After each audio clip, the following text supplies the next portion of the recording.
Hi, so when you're finding the volume of a prism, you always want to be thinking the big B times the height. Now you might be like, what is the big B? Big B can be any area. Big B is the area of the base of there'll be two of them in a prism. What is the area of the base? You only need one big B though. So what could it be? It could be a triangle, it could be a rectangle in a rectangular prism.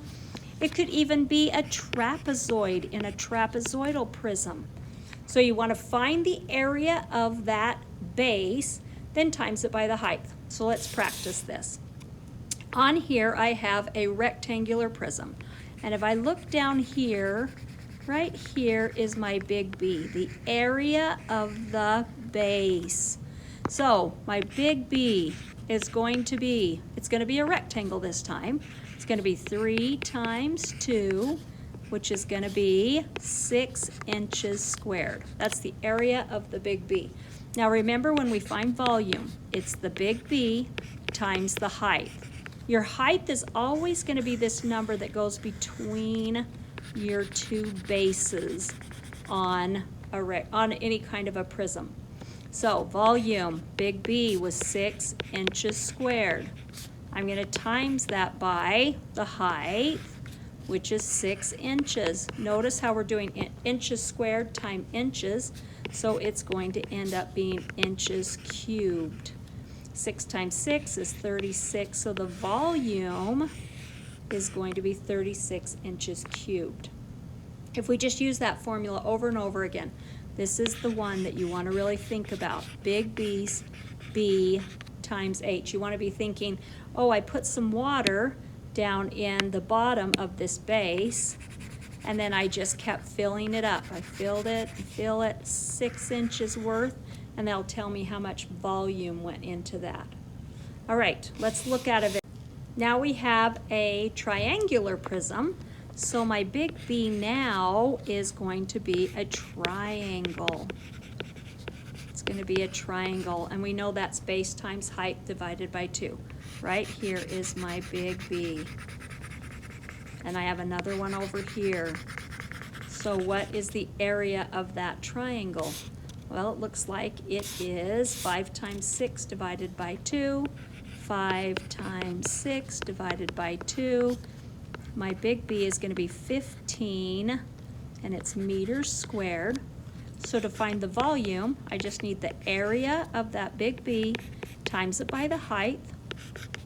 My big B was 15 meters squared. The height, because this is lying on its side, is that line between the two bases, which is 9 meters. Again, it's going to be meters cubed. And when I multiply that together, it's 135 meters cubed. Because that's how you find the volume of any prism. Any prism. Find what the base is, find the area of that base, and then just times it by the height. You're going to have some on this paper that I'm going to give you the big B. So right here, volume equals the big B times the height, because we do not know how to find the area of a pentagon at this point. So I'm just going to give that to you. It's 86 meters squared. And you'll just times it by the height. Again, it's the distance between the two bases, which is 15 meters. And if you multiply that together, you're going to get meters cubed. That's going to give you 1290 meters cubed for that. Okay, so just if you can just remember over and over again, what is the base of this prism? Find its area and times it by the height. Okay, on the back side, you are going to be finding cross sections. That just means I'm going to take a 3D shape, I'm going to cut it and see what the shape it is.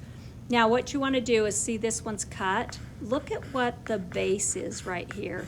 It's a square. I know it looks like a diamond, but you have to kind of visualize that it's a square. So then you'd say, oh, that's a square. And it could say rectangle. It might say rectangle as one of your options in formative, but a square is a rectangle. So that's what you're going to do. If you see something like a pyramid and you cross it perpendicular to the base, it is going to give you a triangle. So you're going to draw it. Doesn't have to be perfect, and label what it is. Okay, so just look at kind of that shaded area. Look down to see what the base would be. Over here, you can see that that made a triangle, right? So go through, see if you can figure out what shape it is making. On these two right here, on 13 and 14, look at the base. That's 5-sided. You're gonna have to draw that somehow. Might not be the best. And that's called a pentagon.